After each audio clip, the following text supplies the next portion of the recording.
მოდით ვნახოთ დღევანდელი დღის არკანი. რა ამოგვივარას გვირჩევს ტარო და როგორ ენერგიებში ვიქნებით. და ეს გახლავთ ხმლების პაჟი, რომელიც არის ამ არკანში გონების მკვლევარი, ახალი იდეები, ჰაერში იჭერთ პირდაპირ იდეებს, ყველაფერი გაინტერესებთ, ყველაფერი გინდა რომ გაიგოთ, შთაგონების არკანია, ცნობის მოყვარეობის, ინტელექტუალური გაღვიძებაც იქნება დღეს რაღაცა ასეთი. შეიძლება ბევრს ფიქრობდეთ და თქვენი ერთეებიც რაღაცა ესე გადაკვეთა ხდებოდეს და ერთმანეთს ეჯახებოდეს, მაგრამ ეს ზრდის პროცესია, მოკლედ ზრდის არკანია. ახალს გაიგებთ რაღაცას, ალბათ იმასაც უკავშირდება, რომ ეხლა უკვე ძალიან მალე ბევრი თქვენგანი გახდება სტუდენტი, ან თქვენი შვილები გახდებიან სტუდენტები. ეს არის ასევე სწავლის და განვითარების, შეიძლება მაინდა-მაინც სტუდენტობას არ უკავშირდებოდეს და იყოს, ვთქვათ, პირადი განვითარებისკენ მიდრეკილება, ან რაღაცა კურსებზე წახვიდეთ, ან რაღაცა თქვენთვის საინტერესო აღმოაჩინოთ და აქ დაიწყოთ განვითარება. ასევე შეიძლება გქონდეს რაღაცა ისეთი საუბრებიც, სადაც ცოტა დაფიქრება და სიფრთხილეა საჭირო, ცოტა დაკვირვებაც, ხო? სასიყვარულო ამბავში შეიძლება იყოს სერიოზული საუბარი პარტნიორთან, რაღაცა ეტაპზე გასვლაც, მაგრამ შეიძლება იყოს პატარა დაწაბულობაც და ამას დააკვირდით.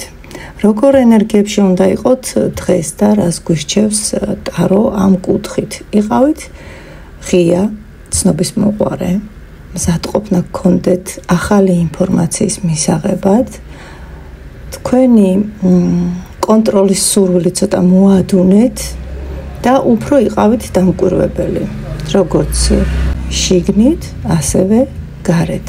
აი ესეთი მშვენიერი არკანი გვაქვს დღეს და დღევანდელი დღის აფირმაცია გვექნება ასეთი: მე ღია ვარ ახალი იდეებისთვის, უსმენ ჩემს ფიქრებს მშვიდად და სიბრძნით, ჩემი გონება ჩემი გზამკვლევია.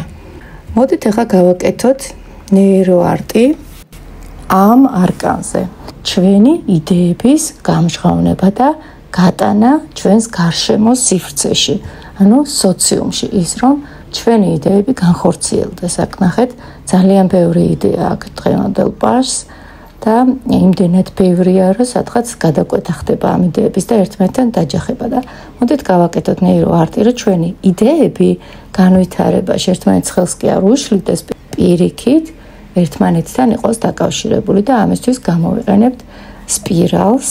პატარ-პატარა სპირალები დავხატოთ და შემდეგ გავავლოთ ნეირო ხაზები, სივრცული, ამით სივრცეში გაგვაქვს.